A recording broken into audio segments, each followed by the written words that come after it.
We're going back to its roots, Big Brother. Right. This is new. It's new housemates, new house, new vibes and energy all round. It's going to be amazing. Fantastic. Thank you, Tyler. Thank you so much. Well, I'm joined now by two original Big Brother legends. Nick Bateman was in the very first ever show, and Brian Dowling. And I should remind you both, you're live on ITV, so please do not swear. Oh, nice. Nice work. Did you think I had to do that? I really had to do that. You know what, Nick? You weren't really that nasty, love. You really weren't. When you look at what came after you, for goodness sake. I know. I think I was pretty tame compared to what most contestants have got up to on the vast amount of reality shows that are now on TV in the UK. But, you know, game playing, it was just part and parcel of the fun. But it was fairly innocuous and quite sweet, really, looking back on it. It was actually. Let's remind ourselves of 20 years ago. Let's have a look.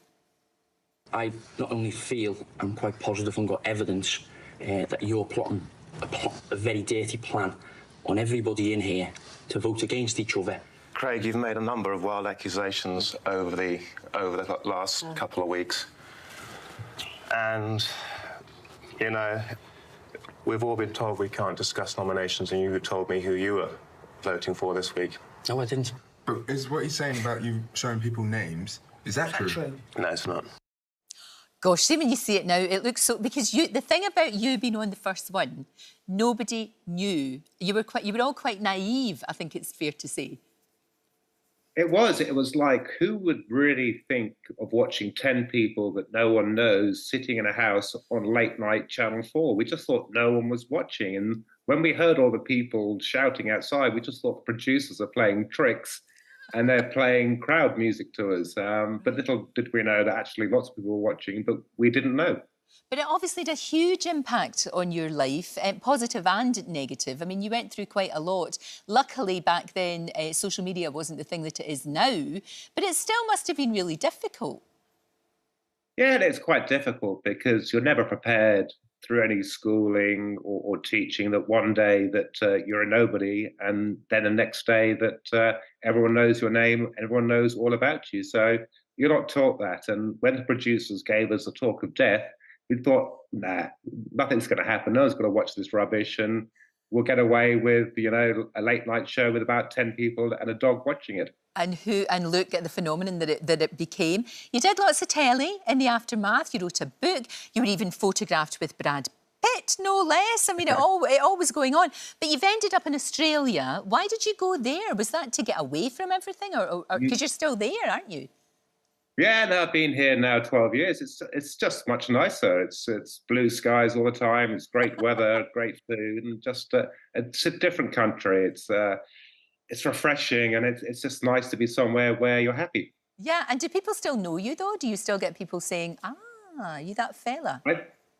Yeah, there's a lot of English people, but they sometimes think I'm from the Bill or Coronation Street. They can't quite do it. They give you that sort of funny look going, I know your face, but You're that I fella. don't know where I'm from. You're that fella from that thing that time. I don't really know. But no regrets, even though it was pretty intense at the time. No, you can't have any regrets. You know, regret is a very negative thing to have, and we all make decisions in life, and you just have to stick by it. And you can't change the past. All you can do is change the present and the future. That's a very wise man that you are. Now, Brian, you had a completely different experience altogether. You won it, changed your life, and then you were crowned the ultimate Big Brother winner. So there you were working for Ryanair, I do believe, and then now you've built this really successful career. Yes, and also I lived with Nick for Ultimate Big Brother in 2010. He is a gentleman, and him and I had to dance to Britney Spears, I think, during a challenge, which still I have such happy memories from that. Yes, I went on the show in 2001. I won the show in 2001. I got a chance to go back in 2010.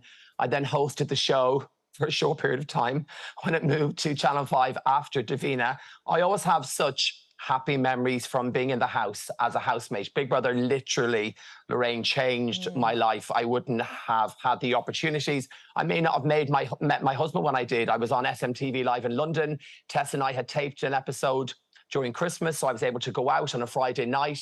I met Arthur, so I wouldn't have, all the stuff that's happened would not have happened if I had not went on that show in 2001. But I think back then it was a very different show.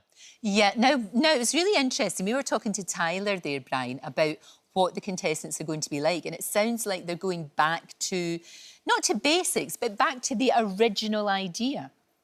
Yeah, when I went on the show, and I think when Nick went on the show, we didn't really know much about it. And I think it was a social experiment. Like Nick has just said to you, we weren't sure who'd be interested in watching not really do much. You know, we would get one task a week and the show wasn't very produced.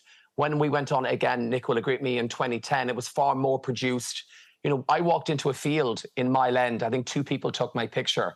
And then in 2010, it was a chauffeur-driven car, this massive media circus. Yeah. So it was so different. I do hope they go back to normal with it, and it's people that don't have a following on social media. Right. You know, normal, genuine people, maybe people that aren't on social media. But I also hope it's controversial. But in a world where we are very PC, it'd be interesting to see how controversial Big Brother can be, because that's what was really good with Big Brother.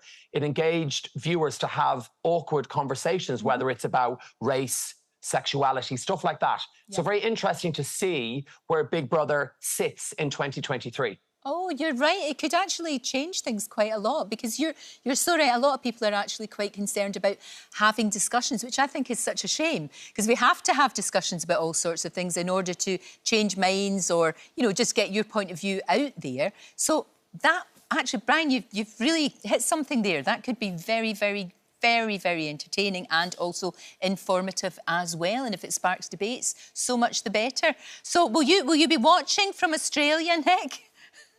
I'll be, I think, interested to see if they get the casting right, because like Brian said, it's all about not who the presenters are, not who's narrating the show. It's about the characters on the show. And if they get the casting right, I think they can make it a success. If they get the casting wrong, like Love Island, where you just watch it and go, there's just nothing between their heads. But I think, you know, hopefully it'll be a success. And if you get the casting right and a great range of people, it will be a huge success for the channel, I hope. Fantastic. Thank you both so much. Great to talk to you. I'm sure we'll be talking to you lots more as this series progresses.